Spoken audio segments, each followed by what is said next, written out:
Sir அது கள்ள தொடர்பு இல்லை சார். சுப்ரீம் கோர்ட்டே சொல்லிடுச்சு, ஒரு மனிதன் விருப்பப்பட்டால் சார் விஜய்க்கு 50 வயசு ஆகுது. அது கள்ள தொடர்பு இல்லை சார், அது கள்ள தொடர்பே இல்லை. அது மக்களே கேட்டிங்களா?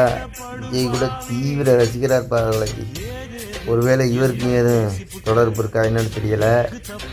இந்த கூமுட்டையை பார்த்து கேட்குறேன், அந்த தீர்ப்பு சொன்ன நீதிபதிக்கு ஒருவேளை இந்த மாதிரி கள்ள தொடர்பு இருந்தாலும் இருக்கலாம்.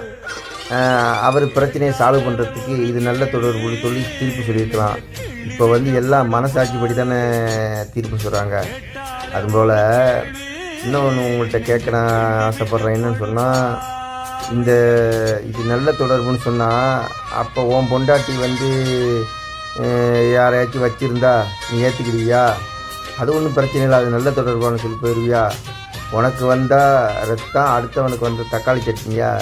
எப்படா திருந்த போகிறீங்க? சப்பா சரியாக கேட்டேன்.